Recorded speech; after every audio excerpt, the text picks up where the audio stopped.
natin sa YouTube. So, ang gagawin lang natin ngayon, manood lang kayo ng video ko, ng tutorial ko, para malaman nyo kung paano ko nilalagyan ng mga thumbnail yung mga video ko. So, ayun guys. So, punta tayo dito sa PixArt. Kung wala ka pang PixArt, download ka. Kasi ito kasi yung ginagamit ko pag mag-edit. Kasi mas madali is-edit natin ng PixArt. Ayan. So, pindutin natin itong plus sign.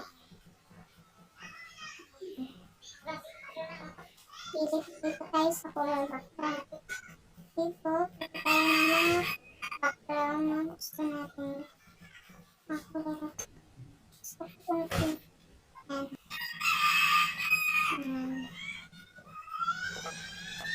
Ayan. Tapos, pindutin natin controls. Ayan. Stop. Tapos, pili natin yung YouTube. Ayan. Tapos, yung check. Hanap yung picture. Punta ko sa output. Ayan. So, pipili tayo ng picture na dapat ito. Example ito. Ayan. Tapos, cut out natin. Click natin itong person. Ayan.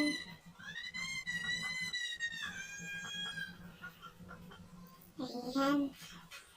Yung all red, yung ma-edit.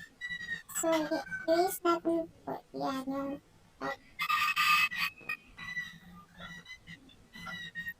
save. Ayan. Sabi lang natin. Pwede natin yung lagay kahit saan. Pero click ko dito. Tapos, click natin itong border. Ayan. Para magkaroon ng white. Pwede mo rin kung ano dito.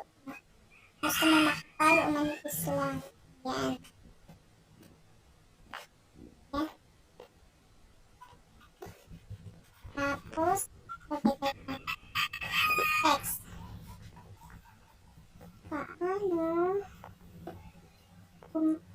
Paano gumawa at maglagay ng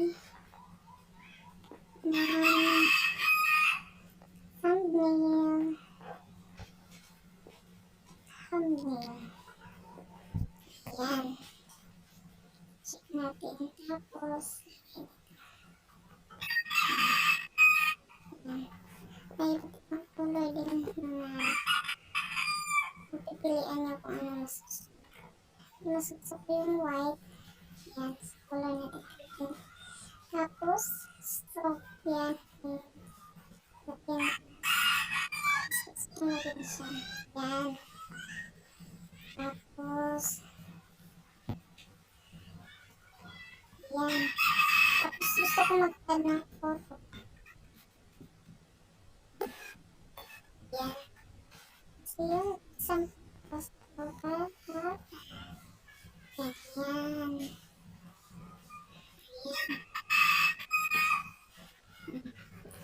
Tapos, ito naman natin ang text. Lagay natin YouTube page sa YouTube. Ayan.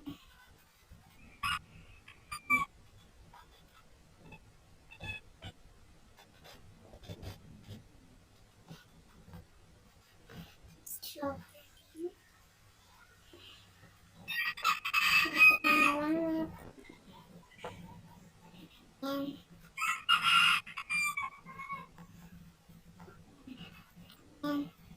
Tapos, lagyan natin ng shot. Ayan. Diba? Ang dali lang.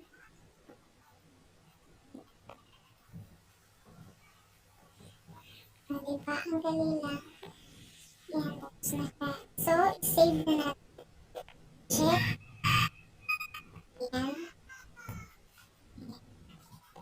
Lalabas talaga ko sa ito kasi nakapag-guys. Ayan, save. Save. Yan na guys, tapos na. So, tayo mag-edit. So, skip muna tayo. Tapos, punta tayo ng Google Chrome. Tapos, type lang natin. Tapos, type natin yung youtube.com. Tapos, click natin yung desktop site.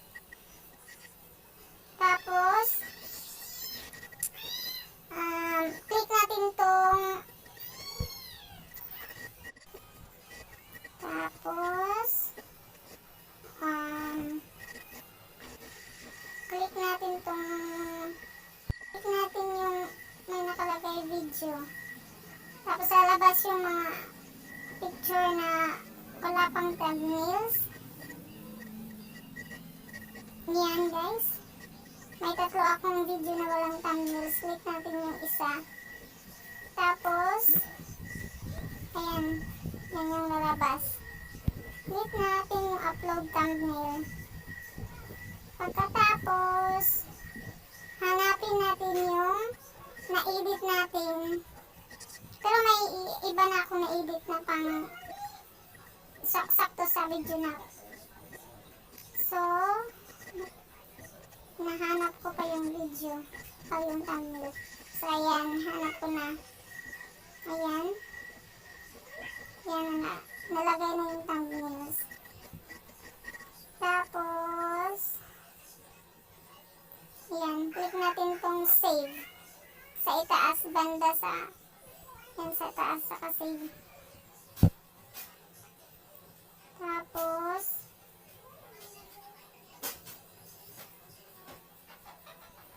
back natin. Diba guys, ayan na, nakalagay na yung thumbnails natin. Tapos,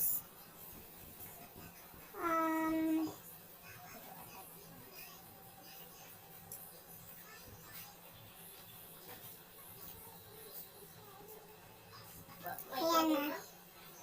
So, balik tayo guys, kasi may paraan ako na mas madali. Download nyo lang tong YouTube Studio. Tapos, sa YouTube Studio, dyan natin makikita yung dalawang hindi ko pa nalalagyan ng thumbnails. So, try natin tong, lagyan ng thumbnails yung isa. Yan, click natin. Tapos, sa itaas, may nakalagay na lapis na edit. Tapos, click natin yung edit thumbnails. Yan, tapos pumili na tayo ng picture na ayan. So, yan yung thumbnails na napili ko. Yan. Tapos, save. So, yun na guys. Tapos na siya nalagyan. So, thank